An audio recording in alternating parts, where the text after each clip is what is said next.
Pemirsa, yang juga kami soroti di Metro Siang kali ini adalah soal pajak bangun rumah. Membangun rumah sendiri akan dikenai pajak yang lebih besar mulai tahun depan.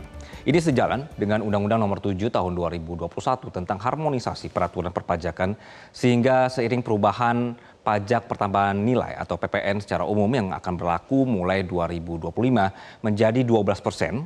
Dari sebelumnya adalah 11%. PPN dikenakan untuk kegiatan membangun rumah sendiri juga akan ikut berubah nantinya. Dari awalnya 2,2%, nanti menjadi 2,4%. Hal ini tertuang pemirsa dalam pasal 2 Peraturan Menteri Keuangan Republik Indonesia Nomor 61 Tahun 2022 tentang pajak pertambahan nilai atas kegiatan membangun sendiri. Penjelasannya seperti ini pemirsa, kami coba tampilkan per poin ya. Di ayat ketiga yang kami tampilkan ini, maksud membangun sendiri yaitu adalah kegiatan membangun bangunan, baik bangunan baru maupun perluasan bangunan lama yang dilakukan tidak dalam kegiatan usaha atau pekerjaan oleh orang pribadi atau badan yang hasilnya sendiri digunakan sendiri atau digunakan oleh pihak lain. Bangunannya seperti apa kalau yang kena pajak begitu ya? Kalau dari pasal yang mengaturnya berarti berupa satu atau lebih konstruksi teknik yang ditanam atau dilekatkan secara tetap pada satu kesatuan tanah atau perairan. Kriterianya pemirsa, konstruksi utamanya terdiri dari kayu, kemudian beton, batu bata atau bahan sejenis dan juga bisa dengan baja.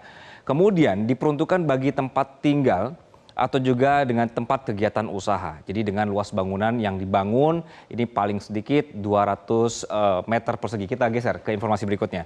Kegiatan membangun sendiri ini sebagaimana dimaksud pada ayat 3, tadi bisa juga nanti dilakukan secara sekaligus dalam suatu jangka waktu tertentu atau juga bertahap sebagai satu kesatuan kegiatan sepanjang tenggat waktu atau tenggang waktu antara tahapan membangun tersebut tidak lebih dari 2 tahun.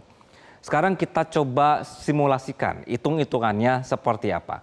Dalam pasal yang mengaturnya, besaran pajak PPN KMS atau kegiatan membangun sendiri dihitung dari hasil perkalian 20% dengan tarif PPN. Jadi andai kata misalnya, ini pemirsa ya, Anda membangun rumah dengan luas 200 meter persegi. Jika misalnya pembelian tanahnya adalah 200 juta, bahan bangunannya 180 juta, yang sebelah kiri layar ya pemirsa ya. Kemudian upah mandor dan tukangnya kita anggap 70 juta rupiah. Maka perhitungan PPN-nya seperti ini. Kita akan bergeser ke kanan layar. 20% X tarif PPN kemudian dikali dengan DPP. Berarti nanti bisa diartikan 20% dikali 11%, kemudian dikali biaya, tidak termasuk biaya pembelian tanah, lalu 20% dikali 11%, dikali lagi nanti ini adalah hitungan tadi tambahan dari 180 jutanya dengan 70 juta. Berarti nanti hasilnya ada seperti ini pemirsa, PPN terutang atas KMS atau kegiatan membangun sendiri yang dibangun 20% dikali 11% dikali dengan 250 juta rupiah. Ini adalah pajaknya. Tapi tahun depan kan rencananya PPN naik ya pemirsa. Jadi angka 11 ini nanti akan dirubah menjadi 12%. Sehingga simulasinya akan berubah untuk Anda yang membangun rumah di tahun depan. Justinus Prastowo yang juga merupakan staf khusus Menteri Keuangan mengungkapkan kebijakan ini bukan hal yang baru katanya. Justinus Prastowo di media sosial X bilang begini pemirsa, bahwa PPN atas kegiatan membangun sendiri atau KMS ini sudah ada sejak tahun 1995. Diatur di undang-undang juga, jadi bukan pajak baru, umurnya juga sudah 30 tahun. Apa tujuannya sebenarnya? Nah, ia menjelaskan untuk menciptakan keadilan. Karena kalau membangun rumah dengan kontraktor terutang PPN, maka membangun sendiri pada level pengeluaran yang sama, mestinya juga diperlakukan yang sama. Itu alasannya. Direktur Eksekutif Indef, Esther Sri Astuti mengatakan kebijakan kenaikan tarif pajak pertambahan nilai atau PPN yang dinaikkan menjadi 12% pada 2025 ini akan mengakibatkan konstruksi terhadap perekonomian Indonesia. Esther bilang begini pemirsa, artinya upah nominal ini juga akan turun, artinya income realnya juga turun, kemudian dari inflasi IHK-nya juga akan terkontraksi menjadi minus, kemudian PDB-nya juga atau juga pertumbuhan ekonominya juga akan turun, konsumsi masyarakatnya ini juga akan turun, ekspor dan impor pun akan turun.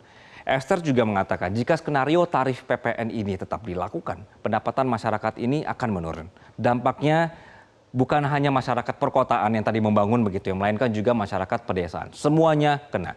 Jadi Anda juga jangan terpancing pemirsa untuk merespon kebijakan ini. Mungkin belakangan ini ramai ya, kok tiba-tiba naik gitu pajaknya.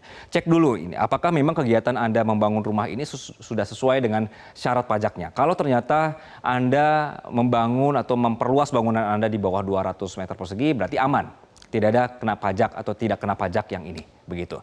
Petro Siang akan kami lanjutkan pemirsa dengan sorotan lainnya. Tetaplah bersama kami. Jelajahi cara baru mendapatkan informasi. Download Metro TV Extend sekarang.